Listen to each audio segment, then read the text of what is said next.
In 2016, former US President Barack Obama admitted that the American intervention in Libya was a failure, and that the lack of planning for the post-intervention period was the worst mistake of his administration.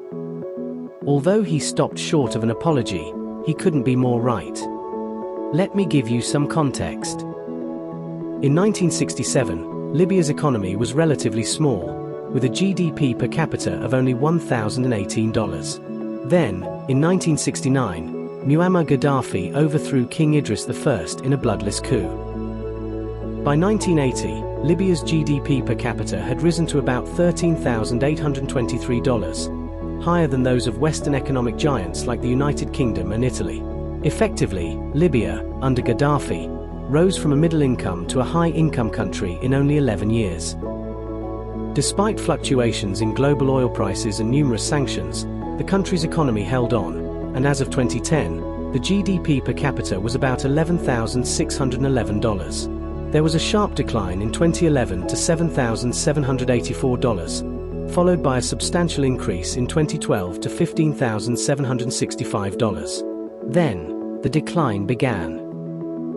From 2010 to 2015, Libya's GDP per capita had fallen by about $3,800 to $7,867, and by 2024, it had almost halved, standing at $6,486. More remarkably, Libya's GDP fell from $75.38 billion in 2010 to $48.72 billion in 2025 and $44.81 billion in 2024. Therefore, the GDP had declined by about 40% in 14 years.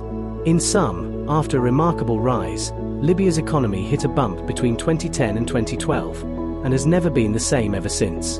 Evidently, something went seriously wrong. So, what killed this powerful economy? In 2011, the Libyan Civil War began, where rebel forces, with influence and support from the US and NATO, toppled Muammar Gaddafi, leading to his brutal assassination. With Gaddafi's death came the economic downturn.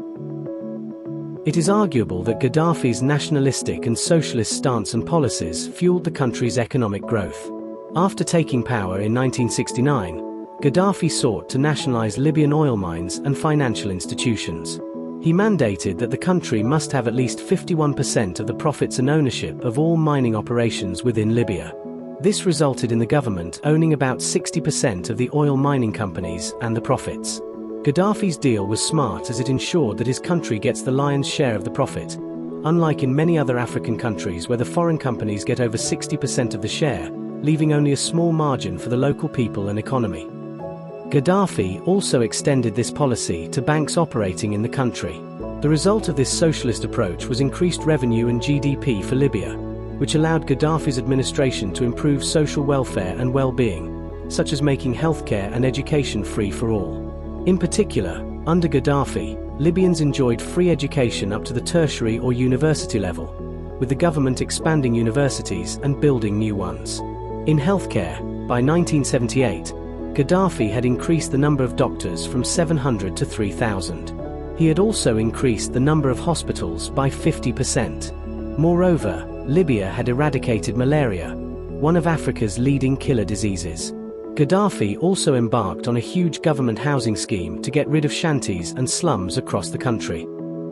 To address challenges with water and food availability and cost, and to promote agricultural sector development and job creation, Gaddafi constructed the Great Man-Made River Project.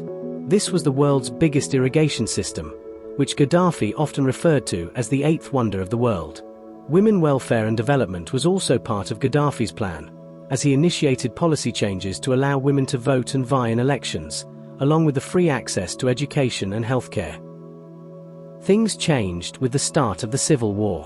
The conflict interrupted economic activities, halting and slowing down oil production and damaging critical infrastructure.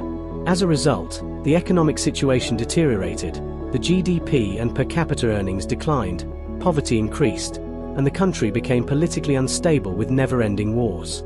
So far, hundreds of thousands have died, many have become homeless and displaced, and a significant number are struggling to make ends meet. The infrastructure to support services like free healthcare has also deteriorated, leading to significant challenges. Overall, Libya has been on a notable decline since Gaddafi's fall. Although he was not perfect, he provided relative stability and economic growth. Since his death, Libya has not found a lasting solution to the problems that ensued. Based on these developments, do you agree that Gaddafi's overthrow and murder was the assassination of Libya's thriving economy? Share your comments below, including questions, clarifications, and suggestions.